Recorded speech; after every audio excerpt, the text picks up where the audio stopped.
let's do the CDC eviction moratorium being struck down.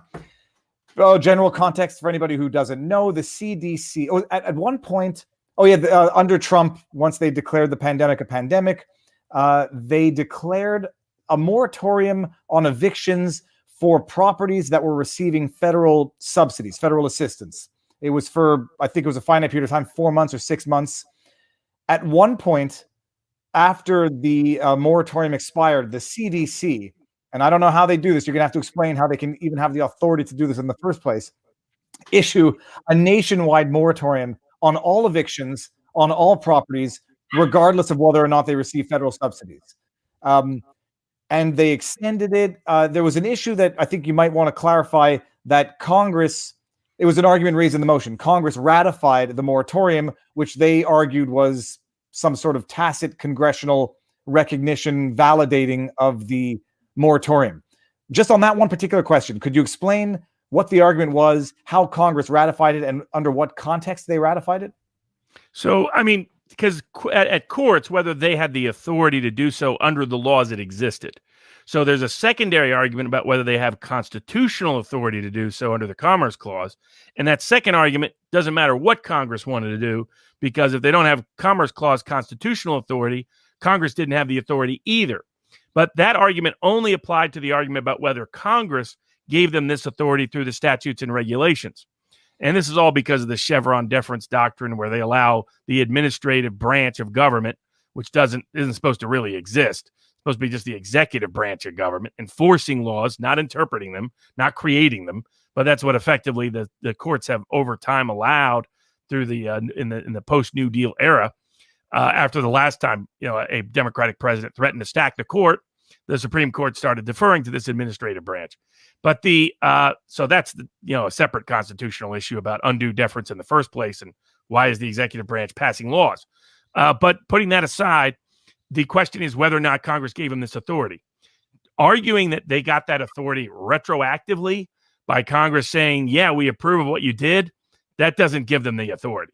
They needed the authority before they took action, and then the authority needed to be by explicit statutory legislation giving them that authority, and that they never got. And so I get that, Oh, no, I was going to say, so their argument, the CDC's argument, setting aside whether or not Congress tacitly ratified their moratorium, their argument was that under I forget the name of the Health Act, that they had the authority to declare nationwide moratorium on evictions because it would prevent the spread of COVID, because it would be ancillary or incidental or included in their other powers to stop the spread of disease, which they were, relying on the regulation, which included fumigating, killing animals, et cetera, and isolating people who are infected. And they said this law gave us the power to declare a moratorium on evictions because to kick people out or to evict would increase the spread of the virus, et cetera. And the judge basically said no. And there wasn't really much discussion about it. It was just a question of this having to go to court to actually have a judge say no. On the one hand, what do you think of the judgment? Does it go to appeal? And then I got a second question or another question on a separate issue after that.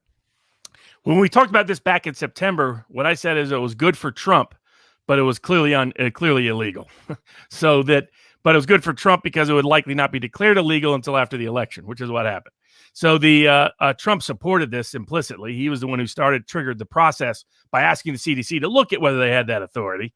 Everybody who looked at it said, no, they don't have that authority, because basically it was taking a principle of, hey, going in and fumigating a property somehow gives you the authority to regulate landlords, tenants' rental agreements and eviction protocols and foreclosure policies.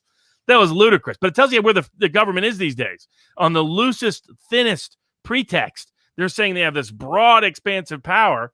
And as the judge noted, not only is that not explicitly in the statute, they'd never claimed this for the decades this law existed. They suddenly found it overnight. They're like, oh, look at this magical power I have. And he's like, no. Everybody kind of knew this.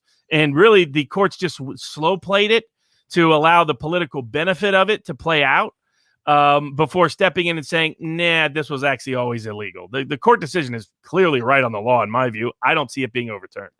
And now, so that was one other question that I had is, Trump had queried with the CDC to look into this authority. did some take that as a tacit request from Trump to declare that they had the authority, or was it a he made public statements to that effect? So there was no doubt about what answer he wanted them to come back with. Okay, now the question is this: people were asking. I think the answer is a big fat no. Landlords who were unable to evict tenants who were not paying rent, they are not going to collect that rent anymore. Now they can go ahead and evict, or try to recoup rent. Does anyone have recourse? Do any landlords have recourse against the CDC for this order, which was now declared unlawful? Not likely is the short answer. And that is what is called sucking on a lemon in law.